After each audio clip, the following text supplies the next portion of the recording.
Hi guys, कैसे हो आप लोग। आई एम कुमार मधुकर और आप देख रहे हैं केएम लर्निंग चैनल। चलिए, आज मैं आपके सामने जो प्रेजेंट करने वाला हूँ उस टॉपिक का नाम बता देता हूँ। आज का टॉपिक है इंडिया का जो स्पेस टेक्नोलॉजी का डेवलपमेंट हुआ है, India space technological achievement and socio economic impact. तो हमारे इंडिया का जो अचीवमेंट रहा है स्पेस टेक्नोलॉजी में, वो क्या क्या है और उसका सोशियो इकोनॉमिक के ऊपर क्या इफ़ेक्ट पड़ेगा या सोशियो इकोनॉमिक इफ़ेक्ट क्या होगा, इसके ऊपर डिस्कस करेंगे। ये बीपीएससी या यूपीएससी के मेंस के पॉइंट ऑफ व्यू से, इसीलिए आप कॉन्सेंट्रेट होके सुनिएगा और ध्यान रखिएगा। स्पेस टेक्नोलॉजी में मैं जितना ऐड कर रहा हूँ वो कम नहीं होता है, ठीक है। प्लस में in the course of time day by day कुछ ना कुछ नया चीज़ अचीवमेंट को सुनने को मिलता है न्यूज़पेपर में या न्यूज़ में, तो उस चीज़ का आप ज़रूर ध्यान रखिएगा ताकि उसे आप प्रॉपरली इनकॉर्पोरेट कर सकें। चलिए हम लोग आगे बढ़ते हैं। क्वेश्चन है, discuss India's achievement in the field of space and technology. How far had the application of this technology help India in its socio economic development. है ना, इंडिया का अचीवमेंट स्पेस टेक्नोलॉजी में और वही टेक्नोलॉजी हमारे socio economic development में कितना important role play करता है या सोशियो इकोनॉमिक इम्पैक्ट इस डेवलपमेंट का क्या होता है। करेक्ट। अब यहाँ पे ध्यान रखिएगा कि दो ही इम्पोर्टेंट पॉइंट है, achievement and impact, influence, effect. Correct. तो आज के डेट में देखिएगा, India is one of the front runner in space technology. Manned and unmanned mission चल रहा है। गगनयान नाम सुना है ना आप लोगों ने, क्या है गगनयान? अगर सक्सेसफुल हो जाता है 2021 तक, तो वर्ल्ड का चौथा कंट्री के तौर पे इसका नाम आ जाए, यूएसए, जापान और रसिया के बाद। Correct, China, sorry, USA, Russia and China.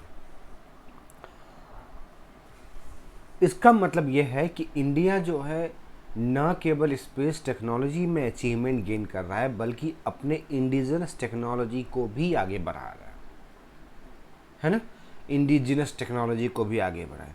अगर हम हिस्टोरिकल एस्पेक्ट से देखें तो एक समय था जब 1975 में पहली बार ये आर्यभट्ट, आप लोगों ने नाम सुना होगा, पहला जो सैटेलाइट था इंडिया का, वो लॉन्च किया गया था।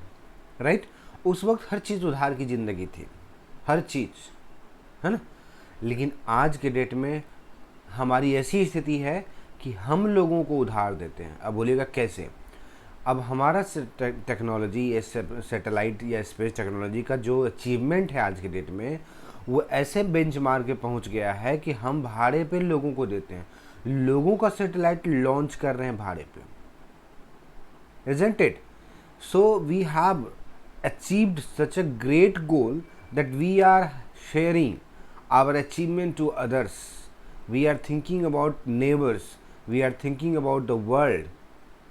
करेक्ट। इसीलिए आप देखिएगा प्राइम मिनिस्टर, अपना हमारे प्राइम मिनिस्टर जो हैं, उन्होंने ये एक प्रोग्राम भी बनाया था कि ऐसा सैटेलाइट लॉन्च किया जाएगा जो जितने भी एशिया के नेबर कंट्रीज हैं उन सब के लिए होगा। What is this? This is the goal and this is the achievement. एक तरफ गोल है तो दूसरी तरफ अचीवमेंट है। एक समय था ना जब हम दूसरे का हर चीज़ यूज़ कर रहे थे। देखिए, जैसे क्रायोजेनिक इंजन है, तो क्रायोजेनिक इंजन इंडिया भी अब डेवलप कर रहा है, नहीं तो हम रसिया के ऊपर डिपेंडेंट हुआ करते थे। So from India's first satellite Aryabhatta 1975 to the development of indigenous cryogenic engine, India has made significant advances with little help and no technology sharing from developed countries. With little help मतलब zero help, no technology sharing from developed countries. अभी हाल ही में आप लोगों ने देखा होगा moon के लूनर 2 मिशन जो चंद्रयान 2 गया था, उसमें भी सॉफ्ट लैंडिंग की बात हो रही थी, जिसमें कहा जाता है कि टॉप कंट्री जो अमेरिका है उसने दुस्साहस नहीं किया और India is just endeavouring to that soft landing. आज भी हम इस चीज़ को अचीवमेंट के तौर पर दिखाते हैं और मानते हैं, क्योंकि soft landing in the south pole of moon is still a great adventurous work and still a hard nut to crack. So this is with multi-dimensional application and achievement of India in space technology ensures India is moving in right direction and achieving और क्या बोलते हैं adding the feathers to their credit. Correct. तो आज हमारे credit में बहुत सारे पॉइंट्स आ चुके हैं. एक तरफ चीपेस्ट है ना, एक तरफ चीपेस्ट सैटेलाइट को लॉन्च करते हैं, तो दूसरी तरफ बहुत सारे कंट्रीज़ के सैटेलाइट्स को एक ही साथ में मोर देन 100 सैटेलाइट को लॉन्च करते हैं. जहाँ पे हम दूसरे लॉन्चिंग व्हीकल्स को यूज़ करते थे, वहीं अब इंडिया का लॉन्चिंग व्हीकल दूसरों के लिए यूज़ होता है ना. जहाँ पे हमने दूसरों की सहायता से अपना सैटेलाइट बनाया था, वहीं आज हम दूसरों को सैटेलाइट बनाने में हेल्प करते हैं, और हमारा एक एक पार्ट ऑफ सैटेलाइट, मतलब each and every part of the satellites are becoming indigenous. चलिए, अब over the last few years the India space research ISRO took giant leaps forward which are as under. आज के date में देखिए, जैसे Chandrayaan 2, India successfully launch its second lunar mission Chandrayaan 2 in July 2019, which was targeted at soft landing, but unfortunately that soft landing could not occur, है ना. लेकिन प्रज्ञान जो है, आज भी rover Pragyan still sending pictures from their systems of the moon.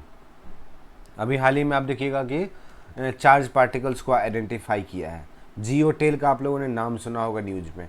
तो चंद्रयान 2 का प्रज्ञान के द्वारा जो पिक्चर भेजा गया है स्नैप खींच कर, वो चार्ज पार्टिकल्स के बारे में या जियो टेल के इम्पैक्ट के बारे में फ़ोटो खींच के भेजा है.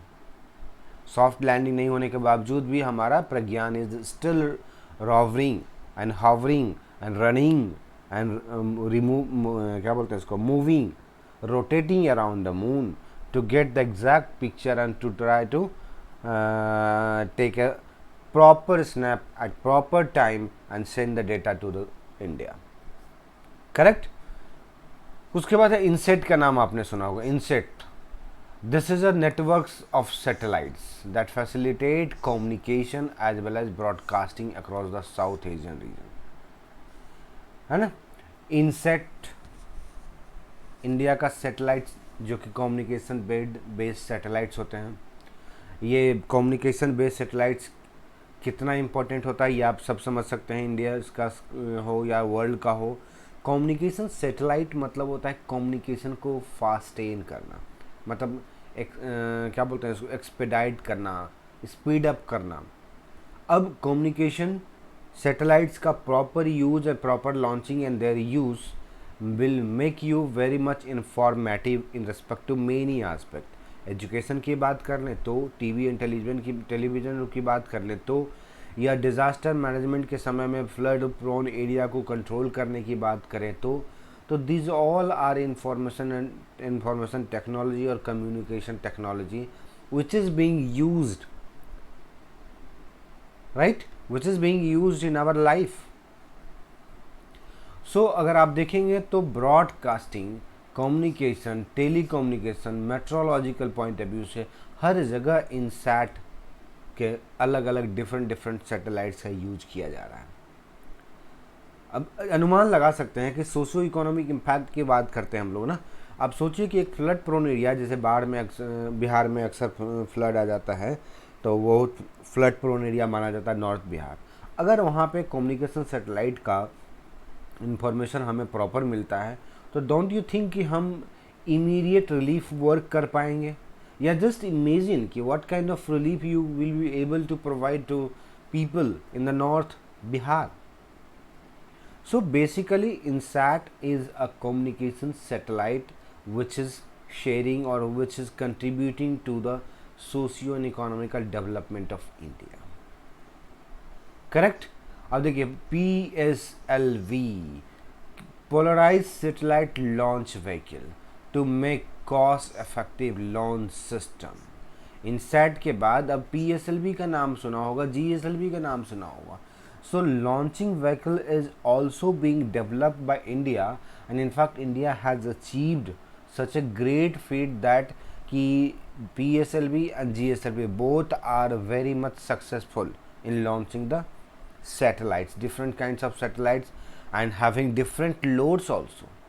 मतलब लोड बेस PSLV देखिएगा, नाम आता है PSLV, GSLV, SSLV, छोटे छोटे सैटेलाइट्स को अगर 500 तक में 500 किलोग्राम तक में लॉन्च करना है तो आप देखिएगा SSLV का यूज़ किया जाता है। बाकी PSLV polar base and geosyncline way में अगर सैटेलाइट्स को लॉन्च करना है तो PSLV और GSLV का यूज किया जाता है।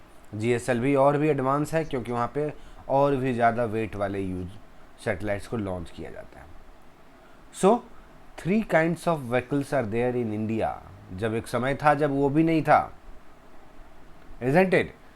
उसी तरह से फिर देखिएगा चंद्रयान 1 का नाम सुना होगा। चंद्रयान 1 जो है very successfully launched in 2008 and it was also a great achievement. फिर Mangalyaan, ISRO has launch Mars orbiter mission 2013। और आपको पता है कि मंगलयान के बारे में क्या कहा जाता है?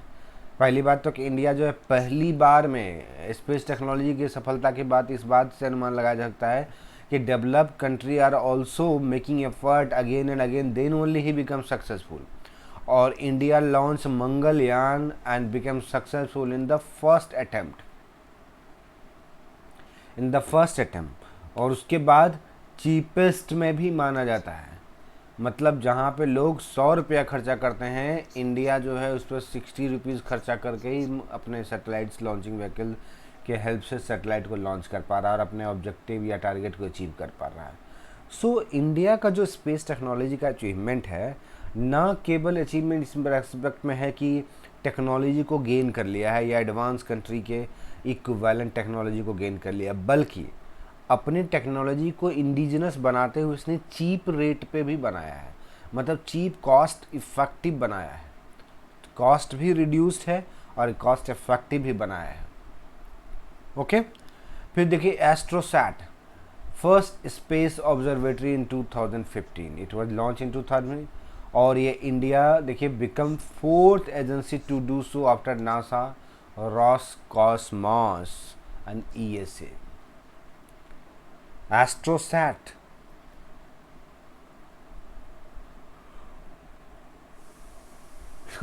सुना है कि नहीं? लॉन्च्ड फर्स्ट ऑब्जर्वेटरी, पहला ऑब्जर्वेशन के तौर पे सैटेलाइट लॉन्च किया गया था इंडिया के द्वारा 2015 में।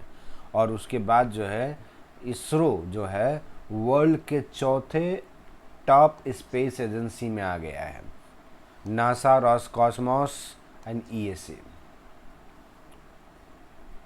करेक्ट।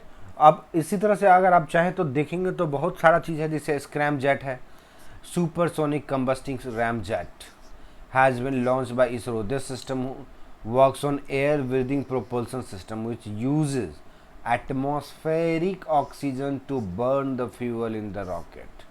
मतलब ऑक्सीजन को अलग से ले जाने की ज़रूरत नहीं है। इट विल मतलब such a good system has been develop कि प्रोपल्सन सिस्टम का, एयर ब्रीदिंग का, कि oxygen is being taking from atmosphere and then the fuel of the rocket is burn. Correct. तो this is also good achievement. And आप कह सकते हैं कि ऑक्सीजन का लेके नहीं जाना ये एक बहुत बड़ा बर्डन रहा करता है साइंटिस्ट के लिए, तो ये बहुत बड़ी बात है। फिर RLV-TD, इसरो जो है रीयूजेबल लॉन्च व्हीकल के बारे में अभी रिसेंटली डेमोन्स्ट्रेट किया है, राइट जिसमें हुआ है कि भाई सैटेलाइट लॉन्च किया जाएगा और उसके बाद पर्पस मीट होने के बाद या अचीवमेंट गेन करने के बाद, टारगेट को अचीव कर लेने के बाद, फिर उसे इस एटमॉस्फेयर में री इंटर करा के इसको फर्दर रीयूज करने की बात हो रही है। तो डोंट यू थिंक कि हम नए नए रूप में डेवलप होते हैं, कोई चीज़ करते हैं तो हम लोग सिर्फ पहले यूज करना जानते हैं, रीयूज करना तो एडवांस टेक्नोलॉजी के तौर पे आता है, काफ़ी आगे होने के बाद आता है। और अगर इंडिया इसरो के थ्रू रीयूजेबल लॉन्च व्हीकल के बारे में सोच रहा है, it means that India has achieve a great feet. Correct. अब वही देखिए 104 सैटेलाइट्स लॉन्च करने का 2017 में, तो कितने एक बार में 107 104 सैटेलाइट्स को लॉन्च करना, वर्ल्ड का ये पहला स्पेस एजेंसी है जिसने इतने सैटेलाइट्स को एक ही बार में भेजा है, वन गो में, है ना। उसके बाद क्रू एस्केप मॉड्यूल, इसरो जो है tested launch crew escape module paving the way for manned space mission Gaganyaan. Crew escape modules को लॉन्च किया है, टेस्ट किया है ना। और आपको गगनयान का जो टारगेट है 2021 के, उसको उसके तरफ या उसको सक्सेसफुल बनाने के रूप में एक प्रयास है, क्योंकि आपको पता है 2021 तक में इंडिया हैज़ फिक्स्ड 2 टारगेट्स। पहला टारगेट ये है कि 2 अनमैन्ड गगनयान मिशन रहेगा, अनमैन्ड जिसमें लोग नहीं रहेंगे। उसके बाद गगनयान जो है वो मैन मिशन रहेगा तो 2021 में। तो मतलब ये 2021 अभी 20 है, तो 2 साल के अंदर ये तीनों ही अचीवमेंट गेन करना है। हालांकि आज के डेट में कोरोना आउटब्रेक है, कोविड-19 का जो इम्पैक्ट है, तो हो सकता है इसका डेट बढ़ जाए, but this is a good thing कि दोनों टारगेट अनमैन्ड दोनों ही शेड्यूल्ड में है और 2021 तक या 22 तक हर हाल में होने वाला है। फिर नेविक का नाम आप लोगों ने सुना होगा, रीजनल नेविगेशन सैटेलाइट, इंडिया का रीजनल नेविगेशन सैटेलाइट है। और उसके बाद साउथ एशिया सैटेलाइट जो प्राइम मिनिस्टर के द्वारा ड्रीम भी देखा गया, और other mission which are a remarkable example of international coordination in space arena. और नेविक सैटेलाइट्स को इंटरनेशनली रिकॉग्नाइज किया गया है। हाल ही में देखिएगा 3GPP एक ऑर्गेनाइजेशन है जो कि टेक्नोलॉजी को मोबाइल में यूज़ करने का अप्रूवल देता है। तो 3GPP के द्वारा हाल ही में नेविक सैटेलाइट्स को मोबाइल टेक्नोलॉजी में जो real time positioning of location provide करता है, यूज करने के लिए परमिशन दिया है। मतलब क्या हुआ, 3GPP अभी करंट अफेयर के विजन मटेरियल में मैंने डिस्कस भी किया था, अब उसको ऐड कीजिएगा। तो NavIC has been recognise 2 aspect with respect to 2 aspect. पहला कि 3GPP के द्वारा अप्रूवल दिया गया कि इसे मोबाइल टेक्नोलॉजी में यूज किया जा सकता है, so this is a good achievement. And secondly जो है USA के द्वारा रिकॉग्नाइज किया गया नेविक को, USA के द्वारा रिकॉग्नाइज किया गया नेविक को, एंड उसको कंट्रीब्यूटरी स्पेस टेक्नोलॉजी के तौर पर कंसीडर किया गया USA में, करेक्ट। तो this is also good achievement and great achievement for India space technology. ISRO is preparing its Aditya solar mission and Gaganyaan, ये तो आपको बता ही दिया। Solar mission Aditya is also being also has brought into pipeline. So Gaganyaan, Aditya, अगर कोई इस तरह के टेक्नोलॉजी को आगे बढ़ाए तो अनुमान लगा सकते हैं। चलिए अब आते हैं हम थोड़ा सा अचीवमेंट की बात कर लिए। Contribution to socio economic development, ये सिर्फ हाईलाइट करने के पॉइंट ऑफ व्यू से बता रहा हूँ, otherwise you can imagine your self. देखिए, acreage and production estimates of the principal crops as wheat, rice, sorghum, cotton, mustard and groundnut using forecasting agriculture output using space agrometeorology and land-based observations. फसल, forecasting agriculture output using space agrometeorology and land-based observation, ये आप लोगों ने सुना होगा फसल के बारे में, साइंस टेक। सो प्रोडक्शन के ऊपर एस्टिमेशन एंड प्रोडक्शन को के बारे में इंफॉर्मेशन गेन करने के बाद प्रोडक्टिविटी एंड प्रोडक्शन दोनों को बढ़ाना। उसके बाद है precision farming using IRNSS agro meteorological agromet towers to measure soil temperature, soil moisture, soil heat, net radiation, wind speed, wind direction, pressure and humidity. What is this? इसका मतलब क्या हुआ कि अगर इन सारे तत्वों को ध्यान में रखा जाए, एलिमेंट्स को ध्यान में रखा जाए, then it will help out not only in production and productivity but for क्या बोलते हैं, for taking a relief with steps on initiatives. कि अगर हमें पता है कि टेम्परेचर, सॉइल का टेम्परेचर बढ़ रहा है, सॉइल का मॉइस्चर घट रहा है, तो accordingly we can take steps, है ना। उसके बाद वाटर शेड या wasteland mapping, watershed development, monitoring, ये सब जो है हमारे स्पेस टेक्नोलॉजी के कारण एक इफेक्टिव रोल प्ले किया जाएगा यहाँ पे। मतलब फिशिंग में, वेस्टलैंड में, ड्रॉट प्रोन एरिया में, फ्लड प्रोन एरिया में एक प्रॉपर इंफॉर्मेशन या कम्युनिकेशन सैटेलाइट के थ्रू प्रॉपर मैनेजमेंट किया जा सकता है। फिर मिनरल एंड नेचुरल रिसोर्सेज का इंफॉर्मेशन स्पेस टेक्नोलॉजी के साथ में निकाला जा सकता है। और अगर आप देखें तो कई बार होता है कि हम स्पेस टेक्नोलॉजी के अभाव में हम बहुत सारे रिसोर्सेज को बर्बाद कर देते हैं, या हमारा इकोनॉमिकल क्या बोलते हैं एक्सपेंडिचर जो है कोई भी चीज़ किसी एरिया में आइडेंटिफाई करने के लिए ज़्यादा होता है। But with the help of space technology we will be able to identify कि whether minerals are there, natural resources are there are not, and to what extent it is available. So mining में भी काफ़ी helpful हो सकता है। तो यहाँ पे देखिएगा कि एग्रीकल्चर के पॉइंट ऑफ व्यू से ये दोनों पॉइंट इंपॉर्टेंट हो जाता है। एग्रीकल्चर के पॉइंट ऑफ व्यू से, ये एनिमल हस्बेंड्री या फिशिंग के पॉइंट ऑफ व्यू से, फिर ये माइनिंग के पॉइंट ऑफ व्यू से, है ना। और उसके बाद फिर देखिए development, conservation, management of these resources, their development, conservation and formulation of various policies are effectively done with the use of information derived through remote sensing। और वही चीज़ जो है फर्दर यूज किया जा सकता है अलग अलग सेक्टर में। अब यहाँ पे देखिएगा कि डिजास्टर मैनेजमेंट के पॉइंट ऑफ व्यू से बोला कम्युनिकेशन सैटेलाइट अगर प्रॉपरली डेवलप्ड है और हमारे पास अप टू द मार्क है, अप टू डेट है, तो है ना art of the state facility अगर है, तो आप देखिएगा कि साइक्लोन के रीजन में, फ्लड प्रोन रीजन में या डिज़ास्टर मैनेजमेंट के सिचुएशन में हमारा सैटेलाइट काफ़ी हेल्पफुल हो सकता है।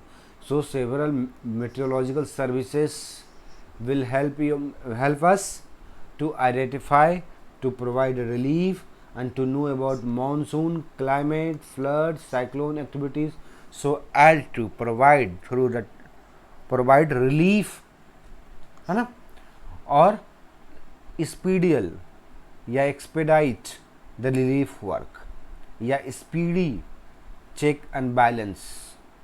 So it has developed communication technology in India.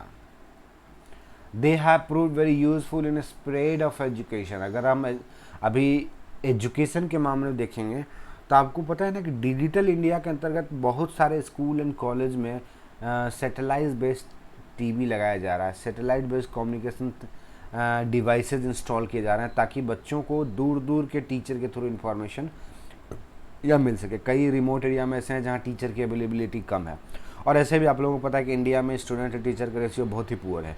वैसे में टेक्नोलॉजी का इस्तेमाल करते हुए हम रिमोट सेंसिंग में दूर दूर एरिया तक एजुकेशन प्रोवाइड कर सकते हैं। जैसे आप में से कई लोग ऐसे होंगे जो कोचिंग लेने के में पोजीशन में नहीं होंगे, एफ़र्ट नहीं कर सकते हैं या एफ़र्ट करना नहीं चाहते हैं, क्योंकि कोचिंग में जो एक्सपेंडिचर होता है वो न केवल वो है बल्कि जहाँ कोचिंग सेंटर सेटअप है वहाँ पर रहने का अलग खर्चा, खाने का अलग खर्चा और उस एटमॉस्फेयर में रहना। तो अगर आपको घर बैठे यूट्यूब के थ्रू ये वीडियोस मिल रहे हैं, लाइव क्लासेस मिल रहे हैं, तो इससे बेटर और क्या हो सकता है। This is the revolution in education system. So अगर इंडिया की बात करें तो सेम चीज़ चल रहा है, तो यहाँ पे भी एक कंट्रीब्यूटरी फैक्टर है। इन्वायरमेंट कंजर्वेशन प्रोग्राम में देखिए estimation of agriculture production and water resources, ये तो बता चुका हूँ कि ग्राउंड वाटर सिस्टम को आइडेंटिफाई करना, उसे प्रिजर्वेशन के तौर पे उसे इमीडिएट रिलीफ प्रोवाइड करना। फिर टेलीमेडिसिन के तौर पे सैटेलाइट के आधार पर न केवल एजुकेशन में हेल्प करता है बल्कि डायरेक्टली आप डॉक्टर से कंसल्ट कर सकते हैं, and that will be telemedicine, है ना। Making special treatment accessible to people in remote areas of India. Places around Bangalore, Kolkata, Tripura are networked with hub using VSAT terminals।